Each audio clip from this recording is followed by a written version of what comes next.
오늘은 무엇을 위해 울고 있는가 라는 제목을 가지고 성도님들과 함께 은혜를 나누고자 합니다.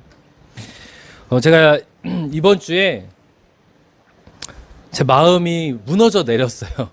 롤러코스터를 타는 것 같은 경험을 했는데, 이번 주 월요일이었죠. 이제 조영진 원사님, 제가 중보 기도부 방에 들어가 있질 않아서 그 소식을 좀 늦게 접했습니다. 중보 기도부 방에 이기난 집사님께서 병원에 입원했다는 소식을 올리셨다는 거예요. 근데 그 소식을 듣고 나서 처음에는 심각한 문제가 아닌 줄 알았습니다. 그러니까 병원에 그냥 입원했다라고 되어 있기 때문에. 그래서 제가 장현석 집사님에게 전화를 드렸어요. 좀 늦은 시간에 전화를 드린 거죠. 그런데 깜짝 놀란 거예요. 너무 심각한 상황이었고 중환자실에 입원해 계시다는 겁니다. 이 중환자실이란 말 자체만으로도 우리의 가슴이 덜컥 내려앉지 않습니까? 그래서 어느 정도 자초지종을 설명을 들었는데 잘 이해가 가지 않았어요. 그래서 제가 다음 날 급하게 병원을 가기로 하고 끊었습니다. 그래서 화요일 날 오전 한 11시 조금 넘어서 제가 갔는데 세상에 중환자실 면회 시간을 제가 맞추질 못했어요. 그걸 몰랐습니다. 그 시간에 한양대병원은 그 시간인지 몰라서 이 장현서 집사님과 대화를 하고 장현서 집사님의 따님 되시는 미나자매와 이제 대화를 하고 돌아왔는데, 이기나 집사님께서 주일 저녁에 극심한 옆구리 통증이 오셨다는 거예요. 밤에, 주일 저녁에 우리와 같이 예배를 잘 드리시고 집으로 돌아가셨는데 거기서 극심한 옆구리 통증이 있었고 한숨도 자지 못하셨다는 거죠. 그래서 이제 다음 날 일찍이 월요일이 돼서 따님과 함께 미나 자매와 함께 동네 병원을 갔는데, 동네 병원에서 빨리 큰 병원을 가라고 한 거예요. 이제 한양대 병원을 갔는데 처음에 요새 의료 파업이 있고 어수선해요. 또 거기 한양대 병원 자체가 지금 데모를 하고 있더라고요. 받아주질 않은 거예요. 그런데 검사를 하고 나서 급하게 입원을 받아줬습니다. 너무 심각한 상황이었다는 거죠.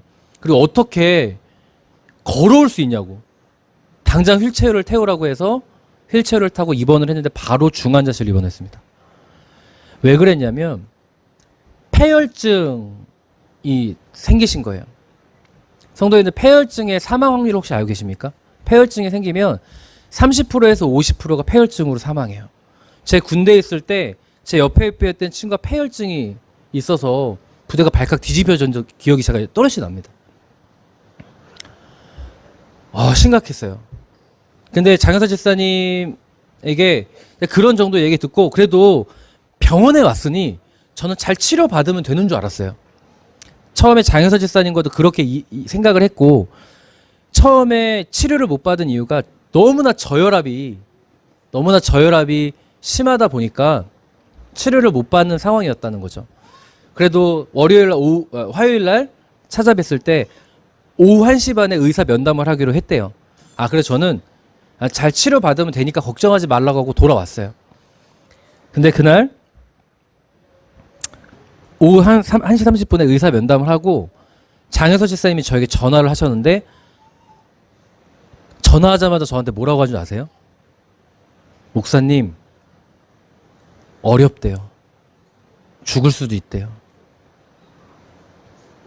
깜짝 놀랐어요. 무슨 소리예요, 집사님? 이랬더니 의사가 6시간 안에 죽을 수도 있대요. 이게 제가 성도님들한테 단체 카톡으로 보냈기 때문에 그 심각성이 잘 전달이 안 됐을 거라는 생각이 들었어요. 6시간 안에 사망할 수 있다라고 말씀했어요, 의사가.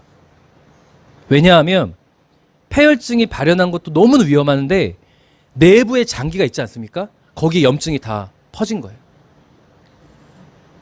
첫째 날 신장에 물이 차서 물을 뺐고요. 다음 날 심장에 물이 찼어요.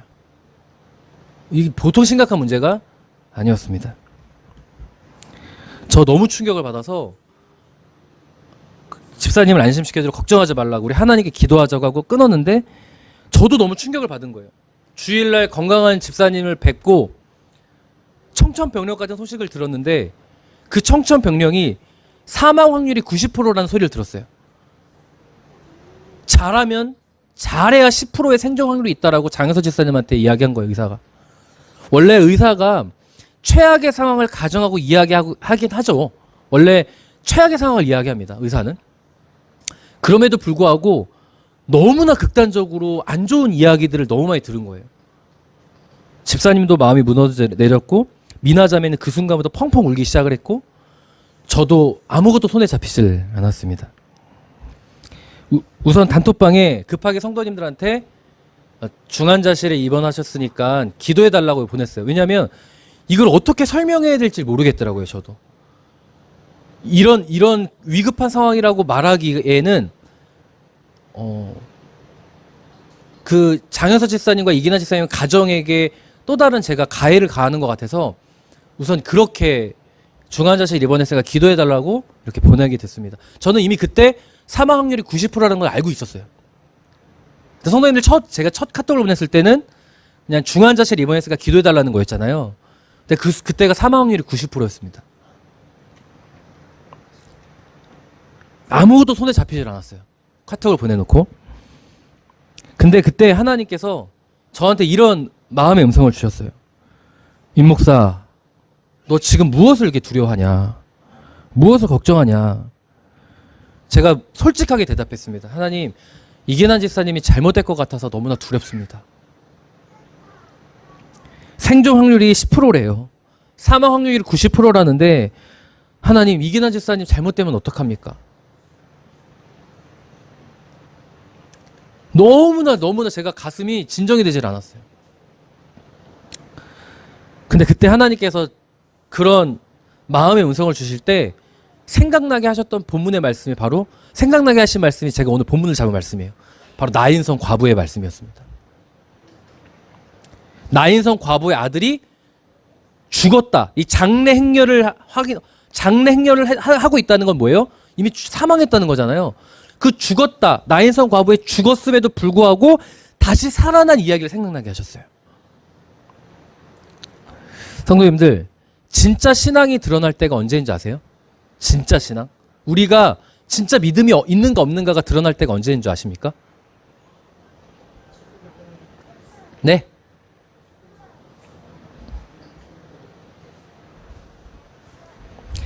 내 삶에 모든 희망이 단절되고 죽음의 공포가 드리워질 때 내 진짜 믿음이 나타나요.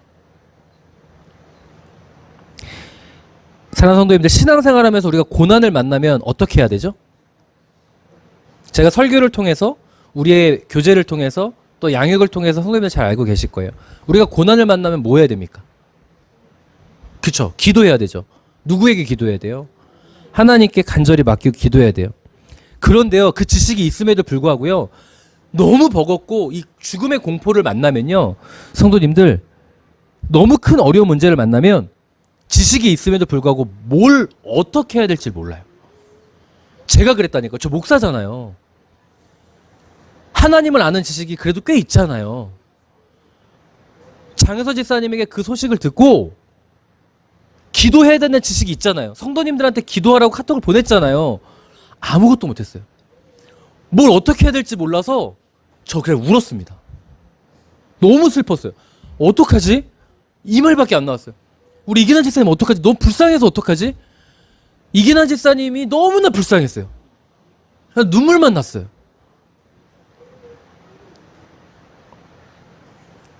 목사인데, 기도하라고 말하는 목사인데 근심과 걱정 때문에 눈물을 제가 흘리고 있더라고요. 기도를 하면서 눈물을 흘려야 되는데 그냥 한숨을 지으면서 울고 있었어요. 그런데 성도님들, 제가 말씀드렸잖아요. 진짜 신앙이 드러날 때가 뭐냐? 진짜 신앙을 가진 사람들은요, 이것을 자각하게 돼요. 무엇을 자각하게 되냐면, 그렇구나, 하나님께 맡기고 기도해야 한다는 걸 알고 있음에도 불구하고 내가 생각보다 기도하지 못하는구나 자각하게 돼요. 진짜 믿음의 사람들은 그것을 자각할 줄 알아요. 근데 진짜 내가 믿음 생활을 하고 있는데 내가 진짜 하나님을 온전히 신뢰하지 않는 사람들은 근심과 걱정 거기까지만 해요. 근데 근심과 걱정을 하면서 이거는 아무리 믿음의 사람도 할 수밖에 없어. 인간이니까. 목사이지만 인간이잖아요. 근데 진짜 신앙을 가진 사람들은 거기서 자각을 해요. 내가 지금 뭐 하는 거지? 그래도 기도해야지. 그래도 기도해야지. 그래도 기도해야지. 이것을 자각하게 됩니다. 내가 하나님께 맡긴다고 말하면서 나는 맡기지 못하는구나를 자각하게 된다는 거예요. 이게 바로 진짜 신앙을 가진 사람들의 특징이고, 정말 놀라운 것은 이것을 자각하게 되는 순간 거기서부터 진짜 기도가 시작돼요. 진실된 기도가 거기서부터 시작됩니다. 제가 철저한 회개를 했어요. 하나님, 지식이 있는데 제가 또 기도하지 못했어요. 제가 하나님, 내가 다시 하나님께 기도하겠습니다라고 기도하기 시작했습니다. 그래서 성도님들 화요일날 우리 어부들교회 단체 카톡방을 보면 제가 중환자실에 계시니까 기도해달라고 부탁을 했잖아요. 근데 몇 분 지나지 않아서 제가 어떻게 했죠? 바로 우리 교회 오늘 긴급 기도회 하니까, 중보 기도회 하니까 모여달라고 했잖아요. 제가 하나님 앞에 이 음성을 들었기 때문이에요. 자각의 음성을 들었어요. 너 무엇을 두려워하느냐? 아, 그렇군요, 하나님. 제가 기도해야 한다는 지식이 있지만 그러지 못했군요. 기도하겠습니다 해서 급하게 중보 기도를 해야 한다고 생각을 했습니다. 각자의 처소에서 기도하는 것도 능력이 있지만요, 성경을 보면요, 성도님들, 초대교회 사도행전 2장을 보면 초대교회에 성령의 역사가 나타날 때요, 특징이 있어요. 어떻게 특징이 있죠? 한 자리에 모여서 기도했습니다. 정말 성령의 은사와 역사가 나타나려면 한 자리에 모여야 되고요. 초대교회에서 베드로가 감옥문을 탈출하고 나올 수 있었던 기적이 있었던 이유는 한밤중에 초대교회 교인들이 어떻게 했다고 돼 있어요? 모여서 기도했어요. 예수님도 마태복음 18장에 내가 너희와 함께 한다고 말하는 조건이 있어요. 두세 사람이 내 이름으로 모인 곳에. 성경은 일맥상통하게 기도의 능력을 원하고 기도의 능력을 발휘하기를 원한다면 모여서 기도하라고 말해요. 그래서 저는 성도님들에게 요청을 했습니다. 모여서 기도하자고요.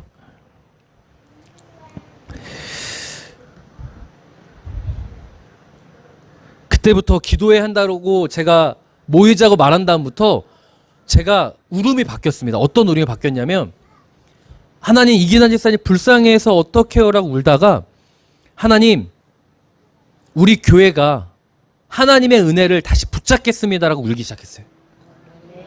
저는 그때 깨달았습니다. 왜 하나님이 이 나인성 과부의 말씀을 생각나게 하신지를 이제 깨달았어요. 그렇구나. 제 고백을 통해서. 무엇을 위해 내가 울고 있지? 우리가 큰 어려움의 문제를 만나면 그 문제 때문에 울잖아요. 버거워서, 힘들어서. 근데 하나님이 우리에게 말씀하시는 건 그럼에도 불구하고 하나님을 신뢰하고 의지하는, 하나님의 은혜를 상실될 것에 대해서 두려워하고 그것을 위해 울라는 거예요. 그래서 저는 오늘 본문의 말씀을 하나님께서 저에게 주셨다고 믿습니다.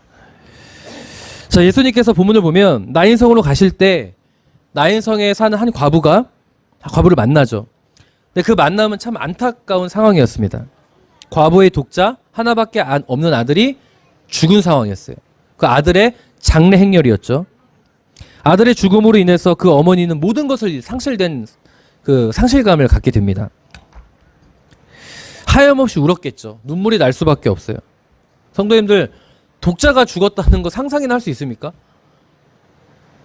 저는 상상도 하기 싫어요, 진짜. 저에게도 하나밖에 없는 딸이 있잖아요. 그 시엘이가 제 옆에 없다는 것 상상도 하기 싫거든요. 근데 이 하나밖에 없는 아들이 죽었다. 얼마나 괴롭겠습니까? 눈물이 날 수밖에 없죠. 자, 근데 그 여자를 보시고 예수님이 말씀하세요. 13절 함께 읽겠습니다. 시작.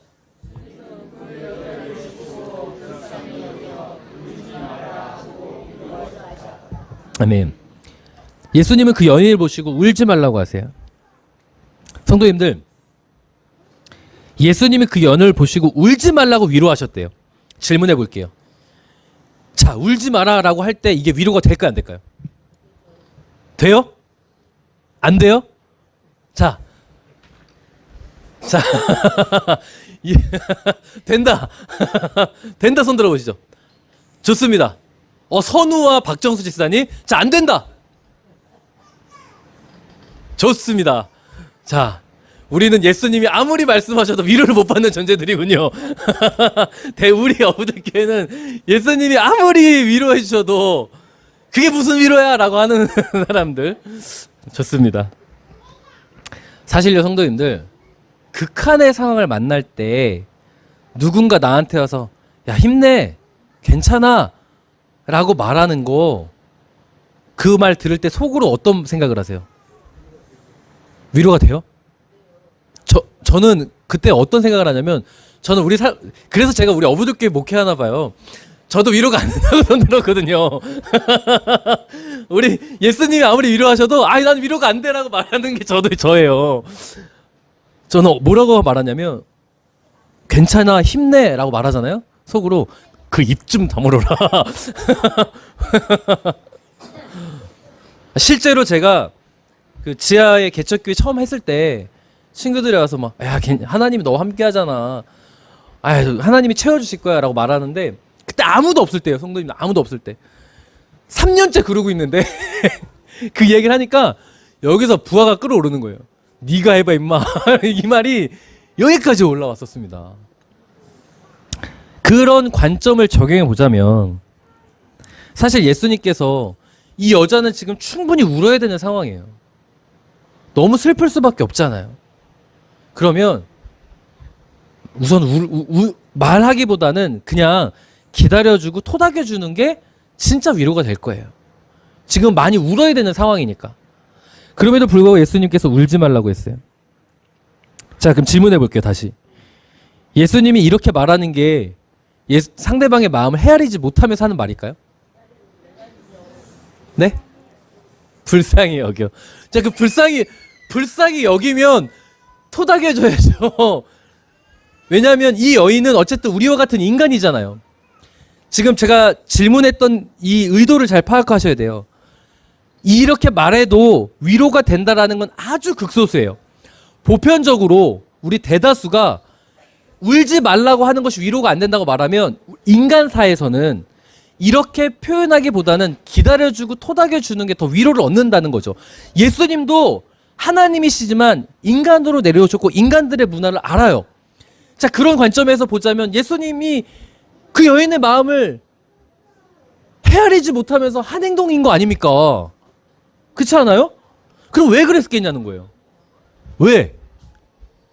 예수님은 완전하신 하나님이시니까 신이 인간의 마음을 헤아리지 않아도 괜찮은 겁니까? 그렇게 권위로 절대적으로 그냥 능력을 행하면 되는 겁니까? 그러니까 괜찮다고 말할 수 있는 겁니까? 잘 생각해 보세요. 예수님은요, 나를 배신할 가룟 유다를 대할 때를 생각해 보세요. 최후의 만찬에서 예수님께서 뭐 하셨죠? 세족식을 하셨어요. 누구에게도 세족식을 했어요. 가룟 유다한테도 해줬어요. 나를 죽일 놈이에요. 나를 팔 놈이에요. 나를 배신할 사람이에요. 성도님들, 얘가 나를 배신할 거 알아요. 그러면 그 사람을 위해서 발을 씻겨줄 수 있습니까? 그렇죠. 제가 백세용 권사님 사위입니다. 저도 동일합니다. 절대 못해요. 그럼에도 불구하고 발을 씻기신 이유가 뭐예요? 제가 이 세족식의 의미에 대해서 설교한 적이 있잖아요. 예수님은 끝까지 포기하지 않는다는 뜻이에요. 돌아오라는 뜻이에요. 상대방의 마음을 헤아리는 거죠. 아무도 눈치채지 못하는 방법으로. 가령 예수님이 절대적이고 지금과 같이 울지 말아라, 상대방의 마음을 헤아리지 못하는 것처럼 행동했다면 가룟 유다 막 양심에 찔리도록 제자들 보는 앞에서 너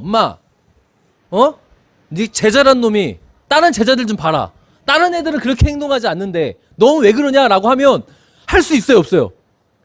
이게 우리가 참 잘하는 화법 아닙니까? 야, 딴 애들을 봐, 너는 왜 그래 임마, 이렇게 할 수 있잖아요. 근데 예수님은 끝까지 가룟 유다의 마음을 배려하고 있어요. 동시에 떡 찍을 줄자가 날 팔자다라고 할 때 다른 제자들은 아무도 그걸 깨닫지 못했는데 유일하게 누구만 깨달았어요? 가룟 유다만 깨달았잖아요. 그 행위가. 예수님은 상대방의 마음을 충분히 헤아리고 배려하는 분입니다. 자, 그런 관점에서 다시 돌아가서, 그럼에도 불구하고 인간사회에서 보편적으로 이게 위로가 되지 않고 이게 오히려 폭력처럼 느껴짐에도 불구하고 왜 예수님께서 울지 말라고 하셨겠냐는 거예요. 왜일까요? 여기서 예수님의 의도성이 있다는 걸 눈치채셔야 돼요. 예수님은 상대방의 마음을 헤아릴 수 있는 분임에도 불구하고 이렇게 말씀하셨다는 건 예수님의 의도성이 있다는 거죠. 그럼 어떤 의도성이 있습니까? 이 질문은요, 이 울지 말라 말씀하시는 것은 이렇게 바꿔서 설명할 수 있어요. 너는 무엇 때문에 울고 있느냐? 너는 무엇 때문에 슬퍼하느냐? 너는 무엇 때문에 좌절하느냐? 너는 무엇 때문에 염려하느냐라는 의미로 바꿀 수 있다는 거예요. 저는 예수님께서 울지 말라라고 하신 이 말씀이 저를 다시 기도의 자리로 불렀습니다. 성도님들에게 속히 교회에 모여 기도하자고 공지를 하게 된 이유가 바로 이 말씀 때문이었어요. 나인성 과부의 말씀이 생각나게 하시면서 이렇게 질문하신 것 같았습니다. 임 목사, 너는 지금 무엇 때문에 울고 있냐? 무엇 때문에 좌절하고 있냐? 무엇 때문에 염려하고 있냐? 저는 이기나 집사님이 잘못될까봐 너무 괴로워서 울고 있었어요. 성도님 생각해 보세요. 사망 확률이 그렇게 높고 6시간 안에 사망할 수 있다는 이야기를 들었는데 그럼 인간이 무슨 생각이 들까요? 살 거라는 생각보다는 솔직히 잘못될 거라는 생각이 더 크잖아요. 눈물이 막 하염없이 나더라고요. 이기나 집사님의 가정, 저 장혜서 집사님도 생각이 많이 났어요. 효범 형제, 미나 자매 어떡하지? 또 우리 어부들교회도 생각났어요. 성도님들이 하나님을 신뢰한다고 말하는데 야, 이걸로 성도님들이 무너져 내리겠구나라는 생각도 들었어요.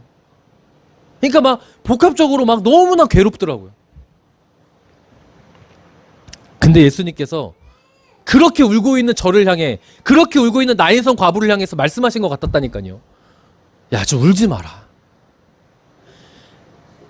우리의 마음을 헤아리시는 분이 이렇게 말씀하신 건 진짜 우리가 어떤 울음을 가져야 되는지를 깨닫게 해주기 위해서 이렇게 말씀하셨다고 저는 믿습니다. 너는 지금 무엇 때문에 울어야 되느냐? 임 목사, 이럴 때일수록 하나님의 은혜를 구하는 울음을 가져야지. 불가능하다고 말한다면 불가능을 가능케 하신 하나님을 신뢰하는 그 부르짖음의 눈물을 흘려야지. 이렇게 어렵다면 이럴 때일수록 하나님의 능력이 우리 교회에 이기나 집사님에게 임할 것을 간절히 기도하고 이기나 집사님의 생명을 연장시켜줄 히스기야의 눈물을 가져야지. 그렇게 저한테 말씀하신 것 같았어요. 요한복음 11장에서도 마르다와 마리아가 자신의 오라버니 나사로가 죽을 뻔하니까 급하게 예수님을 모셔오지 않습니까? 근데 예수님이 시간을 지체하셨어요. 결국에 오라버니 나사로가 어떻게 됩니까? 죽습니다. 예수님께서 오시니까 처음에 마르다가 나와서 어떻게 행동해요? 비아냥거리잖아요. 아, 주님이 일찍 오셨으면 우리 오라버니가 살아날 텐데요. 예수님께서 말씀하시죠. 죽은 게 아니다. 살아날 것이다. 그러니까 뭐라고 얘기해요? 마르다가. 그렇죠. 예수님, 언젠간 부활하겠죠. 이렇게 비아냥거리잖아요. 마리아는 어디냐 그랬더니 오겠죠. 이렇게 비아냥거려요. 마리아도 왔어요. 언니 마리아가 오니까 마리아도 마르다와 똑같이 행동하잖아요. 예수님께서 너무 속상해하세요. 그러면서 뭐라고 말씀하십니까? 죽은 게 아니라 잔다라고 말해도 아니라 그들이 받아들이질 않는 거예요. 예수님께서 그걸 비통히 여기시면서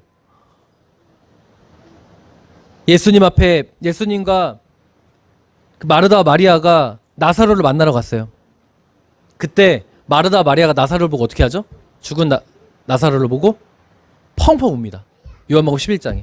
분명히 죽은 게 아니라 잔다라고 말해도 죽었다고 생각하고 펑펑 울어요. 그 현재의 상황을 보고 펑펑 우는 거죠. 예수님께서 그걸 비통히 여기셨다고 나와 있어요. 비통히 여기셨다. 지금 무엇 때문에 울고 있냐는 거예요. 분명히 하나님의 능력이 있다는 것을 끊임없이 말했어요? 말 안 했어요? 죽은 게 아니라 잔다. 하나님의 능력이 있으면 살아날 수 있다는 걸 끊임없이 말했음에도 불구하고 현재의 상황을 보고 죽었다라는 가정하고 울어버렸어요. 예수님께서 그걸 비통히 여기셨다고 나와있어요. 이 비통히 여기셨다는 것은 분노하셨다는 뜻이에요. 원어를 보면 아주 극심하게 분노하셨다고 나와있어요. 대체 무엇 때문에 울고 있냐라고 예수님께서 말씀하시는 거예요. 동일한 거죠. 나인성 과부에게 그 여인을 불쌍히 여기고 위로하지만 그 여인의 울음이 바꾸기를 원하시는 거예요. 아들이 죽은 것을 보고 우는 게 아니라 그때 살아날 수, 예수님이 오시면 전능하신 불가능을 가능케 하신 예수님의 능력을 위해 울 수 있는, 그 능력을 신뢰하고 구할 수 있는 그 울음을 회복하라고 말씀하신 줄 믿습니다. 저는 회개했습니다. 저 역시도 장혜선 집사님과 통화하고 나서 그것 때문에 운 거예요. 근데 하나님이 넌 대체 뭐 때문에 우느냐 라는 음성을 주시고 이 나인성 과부를 생각나게 하셨을 때 바로 회개했습니다. 하나님, 제가 다시 울겠습니다. 제가 어떻게 울었을까요? 이기난 집사님 불쌍해서 어떻게 하라고 울었을까요? 제가 성도님들과 중보기도회를 하겠다고 하고 말씀을 준비하고 기도회를 준비하고 하면서 계속적으로 기도하면서 어떻게 울었냐면, 하나님, 불가능을 가능케 하실 하나님을 만나게 해주세요라고 울었어요. 능치 못하실 일 전혀 없는 전능하신 하나님을 우리 교회가 붙잡게 해주세요라고 기도했어요. 그러면서 울었어요.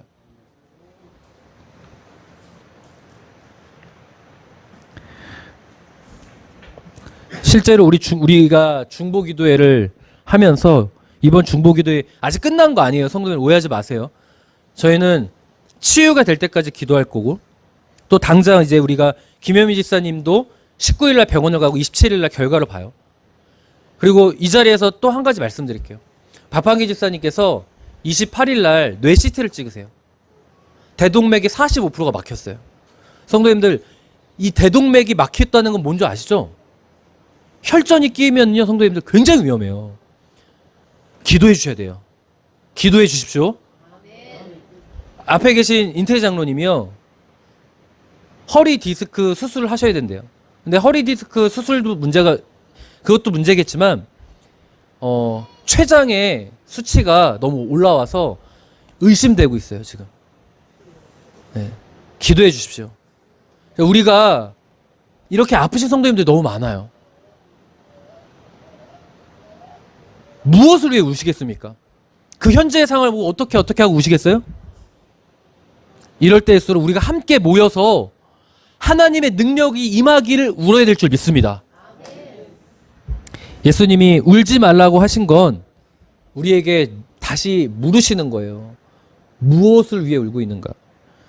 지금 사업을 하시는 분들, 직장 생활 하시는 분들, 견디기 어려운 현실의 상황을 만날 때가 있습니까? 없습니까? 버거운 현실을 만날 때가 있어요. 그때 무엇을 위해 우시겠습니까? 그 현재의 상황에 그것 때문에 매몰되어 울 수밖에 없는 연약한 존재가 우리예요. 그때 진짜 신앙을 가진 사람들은 자각을 하게 돼 있어요. 아무리 믿음의 사람들이어도 그것 때문에 울어요. 처음엔 울 수밖에 없다고. 저도 울었잖아요. 목사도 운다니까요. 그런데 성도님들, 그때 우리가 무엇을 위해 울어야 되는구나를 자각할 수 있다면, 거기서 하나님의 치유와 회복과 능력 행함이 시작됨을 꼭 믿으셨으면 좋겠습니다. 그때 예수님은 끊임없이 우리에게 물으십니다. 울지 말아라. 이 말을 바꿔서 무엇 때문에 울고 있느냐. 이것을 우리 가슴속에 간직하고 돌아가는 오늘이 되었으면 참으로 좋겠습니다. 예수님이 무엇을 위해 울고 있느냐라고 우리에게 물으실 때, 그렇구나, 내가 지금 무엇 때문에 울고 있느냐를 자각하고 내가 다시 하나님의 능력을 신뢰하는 울음을 회복하잖아요. 그러면 놀라운 일이 발생합니다. 14절 15절 함께 읽겠습니다. 시작.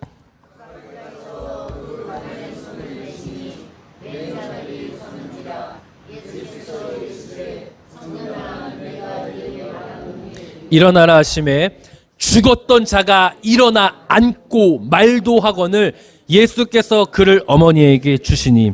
아멘. 예수님이 무엇 때문에 우느냐라고 말씀하시고 가까이 가서 관에 손을 대시죠. 죽었던 자가 살아났습니다. 이 말은 뭐예요? 이 말은 뭐예요? 불가능한 일이 가능케 되는 은혜를 주신다는 거예요. 정말 초자연적인 기적이 일어납니다. 저는 우리 어부들 교회에도 이 은혜가 주어졌다고 믿습니다. 우리도 예수님께서 말씀하신 울지 말라의 의미를 붙잡고 기도했어요. 제가 그거 자각하고 나서 성도님들과 기도했으니까 우리 모두가 다 그 마음으로 기도한 거라고 저는 믿습니다. 우리는 이기난 집사님에게 하나님의 은혜가 임하길, 하나님의 능력이 임하길, 전능하신 하나님의 은혜로 치유되기를 정말 간절히 기도했어요. 놀라운 것은 그 울음을 가지기 시작하니까 현재의 상황을 놓고 운 게 아니라 하나님의 능력이 임하길 소망하며 울기 시작하니까요. 누가복음 7장 14절과 15절의 은혜가 이기남 집사님에게 나타나기 시작했습니다. 이기남 집사님 정말 위험한 상황이었어요. 화요일 날 사실 6시간 안에 사망할 수도 있다. 치료받는 과정에 사망할 수도 있다의 상황까지 왔었어요. 화요일 날.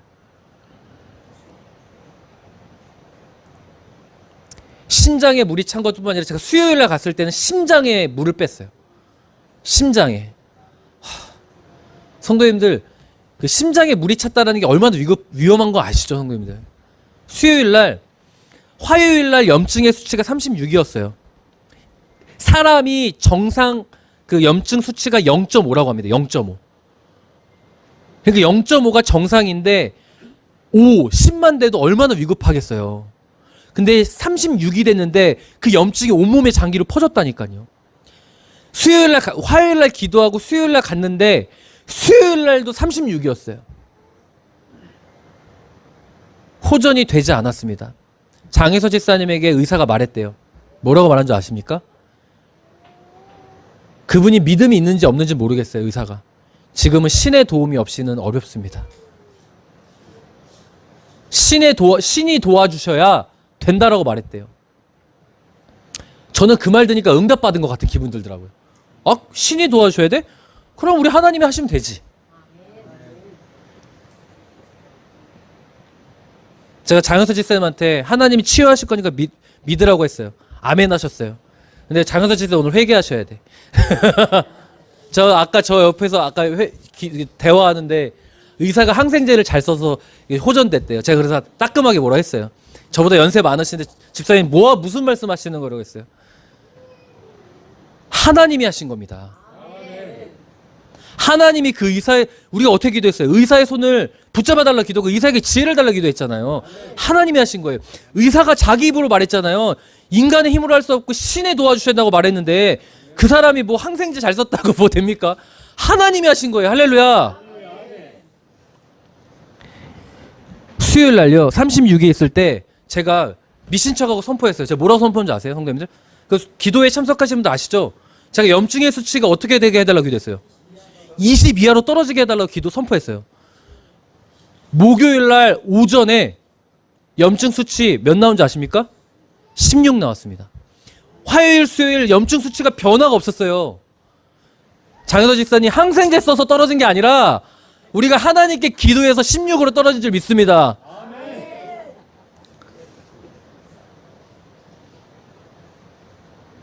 16이 됐을 때 우리가 목요일 날 저녁에 또 모여서 기도했어요. 제가 뭐라고 선포했죠? 10 이하로 성도님들 36이 이틀 동안 변함이 없었는데 그렇게 급격하게 떨어집니까? 그리고 어떻게 그렇게 구체적으로 딱딱 맞아 떨어져요. 10 이하로 떨어지자고 선포하고 기도했어요. 금요일 날 오전에 8.17로 떨어졌습니다. 금요일 날 저녁에 제가 몇 이하로 떨어지게 해달라고 선포했죠? 5 이하로 떨어지게 해달라고 선포했어요. 토요일 날 오전에 5가 됐습니다. 제가 오늘 오전에 1 이하로 떨어지게 해달라고 선포했어요. 아직 결과 몰라요. 예배 중이어서 10시 반에 효보명제가 들어가야 되는데 장현서 집사님 여기 이 자리에 오셨기 때문에 결과는 몰라요. 그렇지만 제가 너무 감사한 건 효보명재랑 어제 전화 통화했을 때 월요일날 CT 촬영을 하고 일반 병실로 갈지 계속 중환자실을 남을지 결정하게 됩니다. 성도님들, 사망 확률이 90%였는데 지금 우리가 일반 병실로 갈지를 고민하는 단계에 왔다는 거, 하나님 살아계신 거 아닙니까? 제가 아내에게 그런 이야기를 들었어요. 그 박판기 집사님과 조수 집사님, 그러니까 지금 찬양 연습 때문에 방문을 하게 되는데 임 목사가 신났다는 거예요. 집사님, 저 신나지 않습니다. 그런 걸로 신나지 않아요. 네네네. 그러니까 행복해요. 행복하지만 그걸로 제가 막 기분이 들뜨거나 그러진 않습니다. 중요한 건 뭐냐면 저는 이 사건을 통하여서 우리 사랑하는 성도님들이 하나님의 살아계심 더 신뢰하셨으면 좋겠어요. 특별히 장영석 집사님과 효보명재와 미나자매의 가정이 하나님의 살아계심을 더 믿었으면 좋겠습니다. 그리고 지금 박판기 집사님도 그렇고 인태희 장로님도 그렇고 김현미 집사님도 그렇고 두려운 일이 많으실 거예요. 이기나 집사님의 이 문제를 놓고 기도할 때 다 기도했어요. 김현미 집사님의 문제도 기도하고 우리 어부들께 아프신 성도님들을 위해서 다 기도했어요. 왜요? 우리는 전능하신 하나님을 믿기 때문입니다. 그리고 너무나 중요한 기도를 했어요. 역대하 20장을 보면요, 성도님들, 아무런 변화가 없어도 하나님이 하실 것을 믿고 감사를 선포합니다. 여호사밧 왕이 모압과 암몬 자손과의 전쟁을 치를 때 지금 전쟁 중인데 브라가 골짜기에서 성가대를 조직해서 하나님께 감사를 선포해요. 브라가 골짜기에서. 전쟁 치르기도 전이에요. 근데 어떤 감사를 하신지 아세요? 하나님이 승리하실 것을 믿습니다라는 감사예요. 아무런 변화가 지금 당장 없다 할지라도 전능하신 하나님을 신뢰하고 현재의 상황을 보면서 웃는 게 아니라 그 전능하신 하나님을 신뢰하는 울음을 회복하면 우리가 하나님의 전능하심과 능력을, 치유하심을 반드시 경험하게 될 줄 믿습니다. 저희는 야고보서 5장 15절의 말씀을 붙잡고 기도했어요. 바로 이 말씀입니다. 함께 읽겠습니다. 시작.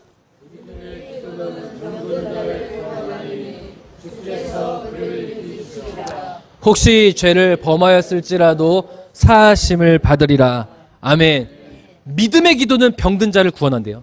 야고보서 5장을 보면요, 성도님들, 병든 어려운 문제를 만난 자가 있으면 교회가 청하래요. 무엇을 청하냐면 기도회를 청하라고 아주 노골적으로 나와 있어요. 기도회 걸 청하래요.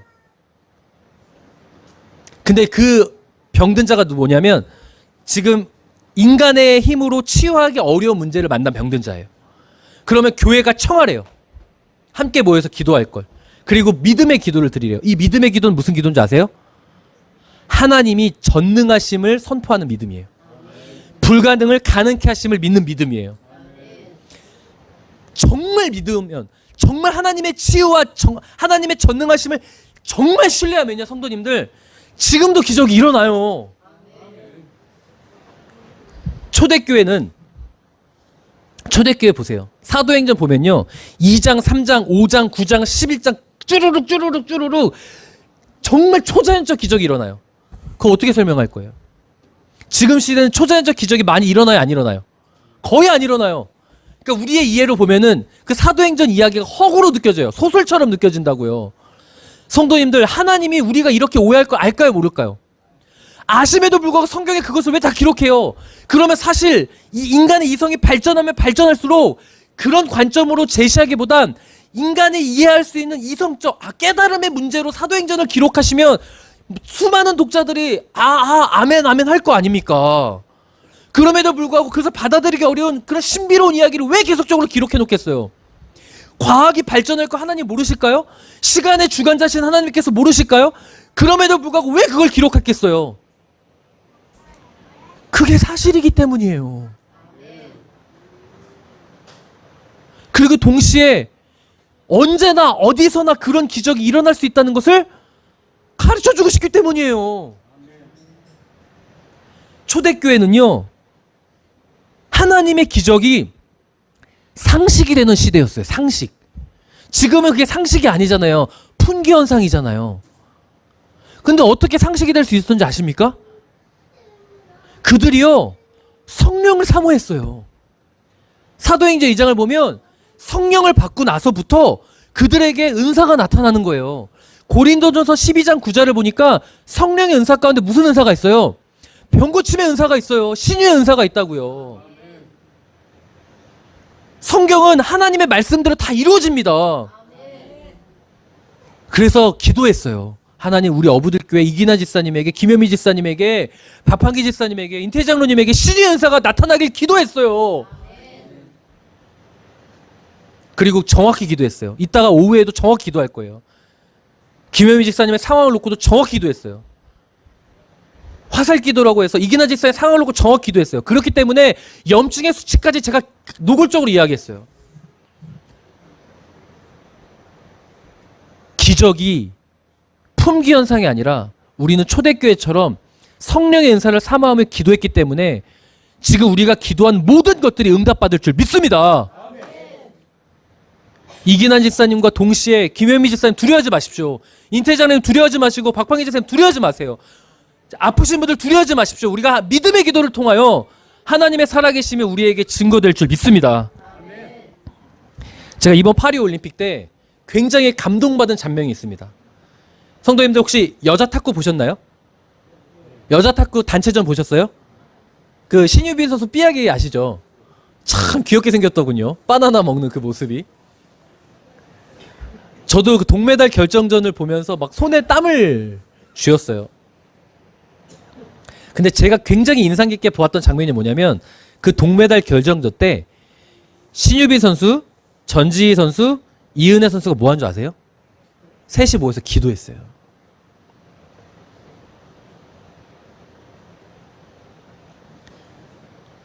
하나님은, 저는 결과론적 얘기를 하는 게 아니에요. 결과론적 얘기하면 진짜 감동받으러 금메달 따야죠. 기도했으니까. 근데 동메달 땄잖아요. 저는 결과론적 얘기하는 게 아니에요. 금메달이고 동메달이고 동메달을 못 땄다 할지라도 저는 그들 중심에 어떤 상황에서 어떤 환경에서 그래도 하나님께 맡기려고 하는 그 모습이 너무 귀해 보였습니다.